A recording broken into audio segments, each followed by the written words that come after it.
I have with me Lee Kuntz of the River Bluffers Toastmasters Club in Emerald Grove Heights. Welcome, Lee. Thank you. Thank you for having me. I'm looking forward to our conversation. Thank you.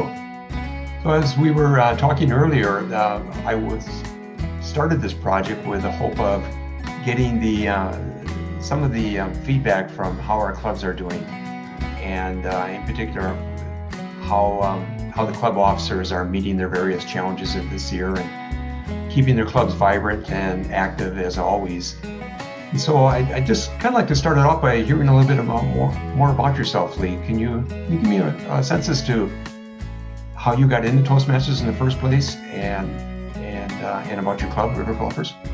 Well, thanks for doing this, first of all, Chuck. I'm glad we're getting the word out about Toastmasters because it's a powerful, powerful tool for people to improve their speaking ability. And that's what I found. I had a list of things I wanted to learn that year, a development plan. I'm an entrepreneur, I'm the president, so I make my own development list. And one of the things on there was to be a better speaker. I'm a professional trainer and coach, so being a good speaker was really important. I looked around at a lot of resources. Some were really expensive. Others were enormously time-consuming and didn't fit within my schedule. And then my friend Ann said, Lee, maybe you should consider Toastmasters. Here, come to my group as a visitor. So I did, and I found out Toastmaster was the best run meeting of my week, by far.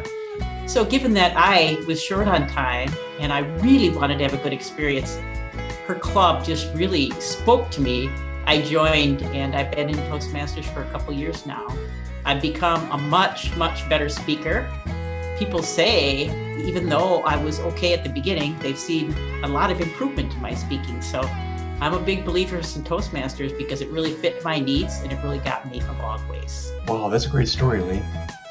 I'm kind of fascinated about your club name, River Bluffers. When I was thinking about that, it seemed like, well, maybe this is a club that's really good at tall tales or humorous speeches. Or tell me a little bit about the name, River Bluffers. I'd love to. River Bluffers is a mix of a corporate club and an outside club. So we have both. It's sponsored by CHS as one of their internal learning tools. They sponsor the room we're in, and that really cuts down our costs. Because we're a part corporate club, we are really professional, and people from the community who appreciate that professionalness comes to the table. But there's a culture about our club, and it's really one of humor. We laugh. Today in our meeting, our Toastmaster who was leading the meeting was talking about Halloween, and then he put on a Darth Vader helmet. We have a sensational sense of humor, and River Bluffers may be a nod toward the Mississippi River, which is maybe 5 miles just east of us, but that's a long river bluff, and that fits our sense of humor. Right. I guess you can kind of bluff the listener into thinking that the river is nearby. So sounds like you have a great club there. You mentioned that you've got that corporate culture there. Corporate culture. I was just curious, what sort of challenges have you run into this year? This has been a year like no other. How is it going this year? It's an interesting mix. You make a really good point. My club has been a distinguished club many times, so the bar is really, really high. We went to a remote meeting or a virtual meeting very quickly. I think our first meeting was in June. And it took a little bit for the officers to get together between March and June and put this together. We went through one kind of software, which was the corporate expected software for our sponsor, CHS, and that didn't work out as well as we thought.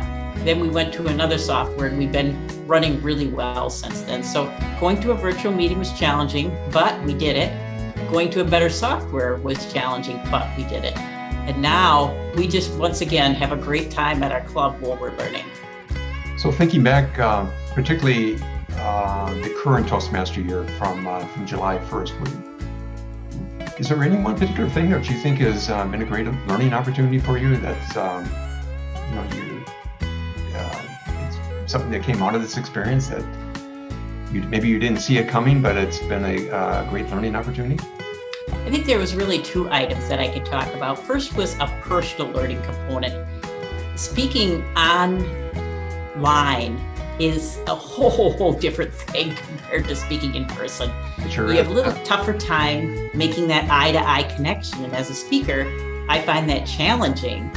The other piece is I went to a speech and I saw the fellow had his camera aimed wrong, and the whole time we saw his hairline, Oh, which was sparse. And I thought, I'm never going to be that way. I gave my next speech at the club, and you know what they told me? Lee, we saw your hairline the whole time. So figuring out where the camera should be, that's all really important, because as a professional speaker, I don't want to give my clients that experience. So I learned at Toastmasters for virtual meetings, and that was priceless for me. That really was. The That's other right. component, the other learning component that I could share is this year I decided to become an officer, and I went from last year being the sergeant at arms, which on a virtual meeting not much happens, to being the vice president of PR. And I can so easily talk about the message. My club is so powerful, but I've had to learn social media like never before, and Right. had to learn about speechcraft like never before. Those have been really good challenges, and we're overcoming them. I'm overcoming them, but they did add to my tool set. It was something to overcome. Great. Well, Lee, we're almost out of time here, but I'd just ask if you could say something to a person thinking of Toastmasters, sort of a prospective Toastmaster. What would you say to that person who's thinking about Toastmasters for their personal development? That's a really interesting question. Each one of us has our own reason for being and seeking Toastmasters. It's really important to keep that reason at heart, because that reason is what's going to drive you to find a good solution. I think people who are looking for an economical, really effective way of learning how to speak within the time available are great people to join Toastmasters. So really, that's what I suggest, is keep the reason why you're seeking a solution in mind, and then consider how Toastmasters is so effective financially, time-wise. And the other thing that I haven't talked about is really the wonderful networks that Toastmasters make. You will find all types of people who can answer all types of questions. You can even find friends at Toastmasters, friends you never thought you'd have. Well, that's great. Thank you so much, Lee, for spending some time with me today. And I look forward to being part of your network going forward. Thank you. Thank you, Chuck. All right.